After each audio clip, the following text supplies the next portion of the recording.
Salut tout le monde, on est parti aujourd'hui pour le 1290e épisode de l'After Zapimage. On débute les amis avec le programme de la soirée en Europa League. 18h45 Leipzig face à l'Atalanta. 21h on aura trois affiches, notamment le déplacement de l'Olympique Lyonnais du côté de West Ham, le Barça qui sera en déplacement du côté de Francfort et Braga qui va recevoir les Rangers du côté de l'OL. On connaît la situation, l'OL en difficulté en Ligue 1, ça semble être une mission impossible pour revenir sur le podium. Donc au final pour l'OL, l'opportunité la plus simple pour jouer la Ligue des Champions l'année prochaine, c'est de remporter l'Europa League. Alors évidemment la plus simple entre guillemets, le plus court chemin vers la Ligue des Champions, mais pas forcément le plus facile. Voilà les mots de Houssem Aouar. Donc l'OL est en quart de finale, ce qui veut dire qu'en 5 matchs, Lyon pourrait jouer la Ligue des Champions l'année prochaine. Après voilà, ça va être compliqué. West Ham déjà c'est un très gros morceau. Je pense que Lyon n'est pas favori face à West Ham, loin de là, par rapport à la dynamique sur la saison de l'OL et la saison de West Ham. Potentiellement en demi-finale tu pourrais retrouver le Barça, donc évidemment ça semble être un chemin périlleux, mais force est de constater qu'en 5 matchs l'OL pourrait être en Ligue des Champions. Ensuite on enchaîne du côté de Barcelone, déclaration de Xavi qui nous dit: nous ne pouvons pas nous relâcher, l'intensité et l'envie doivent être toujours au rendez-vous car notre jeu est étudié et rien n'est gagné d'avance, en tout cas en ce qui concerne l'implication mise par les joueurs catalans depuis quelques mois maintenant. Eh bien c'est du 100%, le Barça démarre toujours à fond ses matchs et sur 90 minutes prend toujours la mesure de son adversaire. Donc si l'implication et la motivation sont présentes côté catalan ce soir du côté de Francfort, je pense que le Barça va énormément faire souffrir cette équipe de l'Eintracht. Ensuite on enchaîne avec une déclat de Xavi sur Ousmane Dembélé. Il nous dit: le club travaille à la prolongation d'Ousmane. Voilà les mots de Xavi. Il y a eu quelques réunions depuis le début de semaine. On n'annonce pas forcément d'avancée hyper positive, mais en tout cas le Barça continue de travailler sur la prolongation de contrat de Dembélé. On enchaîne avec les quarts de finale de l'Europa Conference League sur W9 ce soir 21h au Vélodrome. Marseille reçoit le PAOK Salonique. On aura aussi Leicester face au PSV. Le Bodo Glimt, champion de Norvège, face à la Roma. Le Bodo Glimt avait battu la Roma 6-1 lors des phases de groupe. Et puis le Feyenoord Rotterdam face au Slavia Prague. Du côté de Marseille, des petites informations: Arkadiusz Milik absent ce soir face au PAOK Salonique. Ça a été annoncé hier par Jorge Sampaoli, qui a annoncé aussi que Konrad de la Fouetté risquait d'être absent jusqu'à la fin de saison.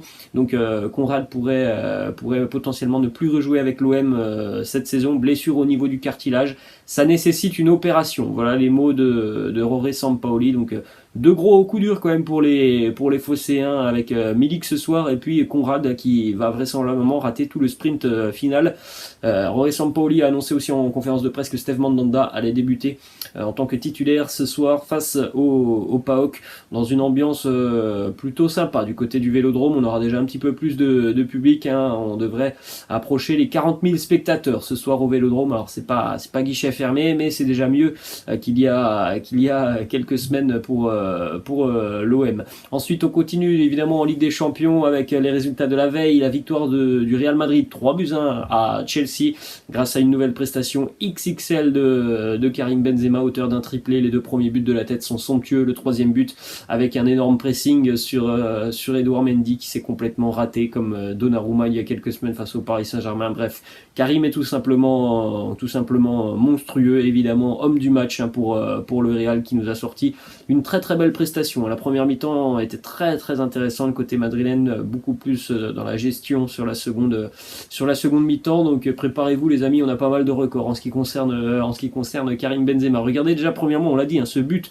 le troisième à la 46e, alors qu'on venait de reprendre la seconde mi-temps. L'erreur d'Edouard Mendy sur sa passe qui est mal appuyée alors que Karim était venu au pressing, et donc Benzema qui n'a plus qu'à envoyer le ballon dans les filets des Blues de Chelsea. Et regardez, c'est un joueur, hein, Karim Benzema, qui réalise souvent ce genre de choses, c'est pressing sur les gardiens pour les déstabiliser. Vous avez 4 images par le passé. Karim l'a déjà réalisé il y a quelques semaines face à Donnarumma, face à Loris Karius en finale de la Ligue des Champions, mais aussi face à Sven Ulreich, face au Bayern Munich. Karim qui sait comment déstabiliser les gardiens de but. Triplé hier pour Benzema, ça fait 37 buts en 36 matchs officiels cette saison avec le Real Madrid. 11 buts en 8 matchs de Ligue des Champions cette saison. Premier français à marquer plus de 10 buts en Ligue des Champions sur une saison. quatrième joueur à atteindre la barre des 80 buts en Ligue des Champions. Karim qui est devenu aussi le quatrième joueur auteur d'un triplé lors de 2 matchs consécutifs en Ligue des Champions après Luis Adriano, Lionel Messi et Cristiano Ronaldo. Marqué d'ailleurs aussi 2 triplés en phase finale de la Ligue des Champions sur 2 matchs consécutifs. Ça n'est arrivé que 2 fois dans l'histoire. Cristiano Ronaldo et Karim Benzema, les stats sont monstrueuses. Cristiano, c'était lors de l'affrontement face au Bayern et l'Atlético, et pour Benzema, c'est donc triplé face au PSG, triplé face à Chelsea. On enchaîne les amis donc avec les meilleurs buteurs tout simplement de la Ligue des Champions. Cristiano avec ses 140 buts, et puis vous le voyez maintenant, Karim qui est officiellement le 4e meilleur buteur de la Ligue des Champions et de l'histoire de la Ligue des Champions. Ensuite, regardez aussi cette stat monstrueuse, Karim qui est devenu le premier joueur de l'histoire, le premier joueur français de l'histoire à marquer 10 buts ou plus dans une même saison de Ligue des Champions, et c'est le premier à le faire en C1 depuis Juste Fontaine 1958-1959, un record de près de 60 ans qui vient de tomber grâce aux réalisations de Benzema hier. Autre record, je vous l'ai dit, c'est monstrueux tout simplement. Il est devenu hier le plus vieux joueur français de l'histoire à atteindre la barre des 40 buts lors d'une saison, toute compétition confondue. Il a aussi marqué 5 buts avec l'équipe de France, Karim Benzema, avec les 36 inscrits du côté du Real Madrid. La déclaration de Rio Ferdinand qui résume bien ce que l'on pense de Karim Benzema. Rio Ferdinand qui nous dit: ils sont certainement à mi-chemin d'écrire le nom de Benzema sur le Ballon d'Or. C'est tout ce que l'on souhaite à Karim. Monstrueux, ça sera une très très belle récompense pour lui. Je pense sincèrement que, comme le dit Rio Ferdinand, il est en avance sur tout le monde en ce qui concerne le Ballon d'Or, qui tombera donc je crois c'est au mois d'octobre, si je me souviens bien de la date. Ça, donc pour moi, oui, Karim va le remporter cette année et ça sera amplement mérité. Déclaration de Carlo Ancelotti qui nous dit: Karim, il s'améliore de jour en jour comme le bon vin. Il est de plus en plus un leader dans cette équipe. Il montre plus sa personnalité. Il sait qu'il est très important pour nous et il est un exemple pour nous tous. On continue avec une déclat de Kabenoebe qui nous dit: il fallait montrer qu'on était présent, que Madrid peut être au rendez-vous. Ce qui a changé, c'est la confiance. On avait très envie de gagner. Je pense que tout le monde l'a vu dans le fait que le Real a très bien abordé cette rencontre. Le Real n'a pas subi comme face au Paris Saint-Germain. Il y a eu une équipe qui a été chercher les Blues. Il y a eu aussi un milieu de terrain haut niveau. C'est pas forcément le cas depuis quelques mois côté madrilène. Donc une grosse prestation côté Real hier. Carlo Ancelotti qui nous dit: nous avons eu aussi le courage de sortir de derrière. Benzema et Vinicius ont eu une soirée idéale. Vous l'avez vu aussi sur la première mi-temps, les relances très très propres du Real depuis Thibaut Courtois, le fait d'accélérer, le fait aussi de temporiser. Bref, un match bien maîtrisé par le Real hier du côté de Stamford Bridge. Carlo qui nous dit: avec cette intensité, nous pouvons rivaliser avec n'importe qui. C'est vrai, là on a retrouvé le vrai visage du Real Madrid, celui qui avait fait défaut aux Madrilènes pendant 150 minutes face au Paris Saint-Germain. Une petite image, encore une entrée très compliquée pour Romelu Lukaku hier avec les Blues. Il a eu 2 opportunités quand même assez importantes de réduire la marque en seconde mi-temps. 2 fois de la tête, il se retrouve seul, mais complètement seul devant Thibaut Courtois. Des têtes qui passent à côté du but, un attaquant en manque cruel de confiance. 2 déclats de Thomas Tuchel. Premièrement, il nous dit: je suis très déçu, je suis en colère. Ce fut l'une des pires performances depuis que je suis l'entraîneur de Chelsea. Si on continue à jouer comme ça, on va perdre ce week-end face à Southampton et on se fera marteler à Madrid. S'il y a encore des espoirs pour revenir face au Real, il nous dit: non, pas si on joue de cette manière. On n'a pas reconnu l'équipe championne d'Europe la saison passée, mais voilà, moi j'en ai parlé sur la chaîne Robinho Real Madrid. Les dynamiques, elles ne sont plus du tout les mêmes. On l'a vu le week-end dernier face à Brentford. On l'a vu aussi depuis quelques mois maintenant, une équipe qui encaisse beaucoup plus de buts. C'est pas anodin, cette équipe de Chelsea. Elle a perdu notamment en confiance, et elle a perdu aussi en ce qui concerne sa stabilité sa stabilité défensive. On continue les amis du côté de Villarreal à l'Estadio de la Ceramica, le sous-marin jaune qui a surpris le grand Bayern Munich. 1-0 pour Villarreal hier grâce à un but d'Arnaud Danjuma en tout début de rencontre. Arnaud Danjuma qui est d'ailleurs le meilleur buteur de l'histoire de Villarreal en Ligue des Champions. Villarreal qui n'a jamais connu la défaite à domicile sur les matchs à élimination directe en Ligue des Champions. Bon, Villarreal n'a pas une grande expérience en Ligue des Champions, mais c'est une équipe très très solide. On en avait parlé hier. C'est une équipe qui est très bien organisée. Je m'attendais tout de même à ce que le Bayern soit un petit peu plus juste offensivement, mais il faut pas être surpris de ce qu'a fait Villarreal hier. Vous l'avez vu face à la Juve, vous l'avez vu en phase de groupe, vous l'avez vu en finale de l'Europa League la saison passée. C'est une équipe qui est tellement bien organisée, cette équipe de Villarreal, qu'elle est capable de faire déjouer n'importe qui. Et hier, avec un petit peu plus de justesse offensivement, eh bien Villarreal aurait certainement pu ajouter un deuxième but hier face à une équipe du Bayern qui a été vraiment mangée, notamment en première période. Le Bayern qui était d'ailleurs sur 30 matchs consécutifs en Ligue des Champions en marquant au moins un but. La fin d'une longue série de 3 ans pour le Bayern Munich, ça montre aussi à quel point c'est un sacré exploit réalisé par Villarreal hier qui n'a pas encaissé de but face à la machine bavaroise, la meilleure attaque d'Europe qui marque en moyenne 3,50 buts par match. Le Bayern n'a pas marqué hier. Une image qui résume aussi la soirée des Bavarois dans l'intensité physique. C'est très rare de voir le Bayern se faire un petit peu marcher dessus. Regardez cette image, Leon Goretzka en sang avec ce duel hier face à Pau Torres. Alors oui, il y a le coude. Ça a été compliqué pour les Bavarois hier. Alors on le sait, le Bayern est coutumier du fait.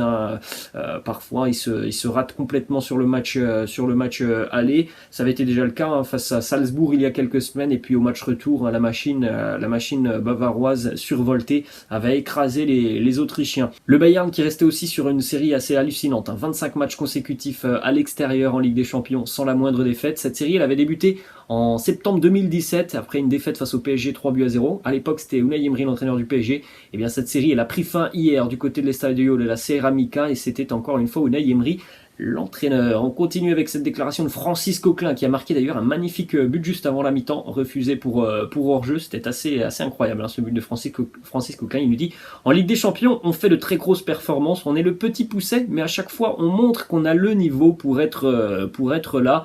Cette équipe, de par son organisation, c'est ça qui est important, de par son organisation, de par sa volonté, l'impact qu'elle peut mettre dans ses rencontres, elle est capable de déstabiliser n'importe qui. On a le très gros match de Coquelin, le très gros match d'Etienne Capoue notamment pour les Français.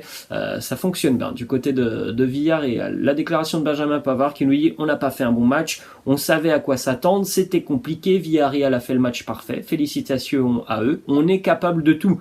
Comme ce soir, de ne pas être bon, puis dans quelques jours être très bon. Voilà, c'est pas fait évidemment pour Villarreal, loin de là. Le déplacement à Munich sera compliqué, mais pour le Bayern, il va falloir cravacher. Julian Nagelsmann qui nous dit: au final, nous avons mérité notre défaite, nous n'étions pas assez bons aujourd'hui. En première mi-temps, nous avons eu très peu de puissance en défense et nous n'avons pas eu d'occasion de marquer. La deuxième mi-temps était complètement folle. C'est vrai que ça a été beaucoup plus un attaque-défense sur la seconde mi-temps, même si Villarreal a eu pas mal de bonnes situations en contre-attaque en seconde mi-temps. On va continuer les amis avec une petite information qui concerne Gonzalo Higuaín. Hier on parlait de la retraite de Gonzalo Higuaín, et bien au final c'est un malentendu entre son papa et lui. Gonzalo Higuaín qui nous dit: ma retraite, c'est un malentendu entre mon père et moi. Son papa qui avait annoncé la retraite du fiston, visiblement ils se sont pas compris, donc il y aura pas de retraite pour Gonzalo Higuaín à la fin de saison. On continue du côté de l'Angleterre, Cristiano Ronaldo qui a réglé ses comptes notamment avec Wayne Rooney sur Twitter. Wayne Rooney qui a laissé ce petit message: j'ai passé une très très bonne soirée. C'était lundi, il était l'invité de Sky Sports et il a notamment annoncé et dit tout simplement que Cristiano c'était un joueur encore très efficace devant le but, mais du côté de Manchester on avait besoin de plus sur le terrain. Voilà la réponse de Cristiano en commentaire, de jaloux, en parlant de Wayne Rooney et de Jamie Carragher qui était aussi présent sur le plateau. Du côté de Manchester United d'ailleurs, on a choisi le nouvel entraîneur pour remplacer Ralf Rangnick. Ça sera Erik ten Hag, l'entraîneur de l'Ajax Amsterdam. Tout toutes les informations concordent en Angleterre, Eric Ten Hag devrait arriver l'année prochaine pour prendre en main les Red Devils. On enchaîne avec un résultat important hier en Première Ligue en ce qui concerne la course au maintien, la victoire de Burnley, 3-2 face à Everton avec notamment un but pour Maxwell Cornet à la 85e minute. Côté Toffees, doublé sur penalty de Richarlison, très mauvaise opération pour Everton dans la course au maintien. À la mi-temps, Sean Dyche, l'entraîneur des Clarets de Burnley, a dit à ses joueurs: je ne suis pas sûr qu'ils savent comment gagner un match de football, en parlant évidemment des Toffees et du management de Frank Lampard. Regardez le classement, la très mauvaise opération pour Everton qui est 17e et qui a relancé totalement Burnley dans la course au maintien. Everton 25 points, Burnley 24 points, les Toffees d'Everton qui sont en grande difficulté et qui voient la menace d'une relégation se rapprocher après ce match hier. C'était un match à 6 points. Et on termine les amis avec une petite information du côté de la Ligue 1. Il est de retour en France, Rémi Cabella, qui a mis un terme à son contrat avec Krasnodar il y a quelques semaines. Rémi Cabella de retour où tout a bien démarré pour lui du côté de Montpellier avec le titre de champion de France en 2012. Il a signé un contrat jusqu'à la fin de saison avec les Héroltais. Voilà les amis, la fin de cet After Zap Image. J'espère que ça vous a plu. N'hésitez pas comme d'habitude à lâcher un petit pouce bleu. N'hésitez pas non plus à vous abonner à la chaîne. Je vous laisse, je vous dis à la prochaine. Ciao.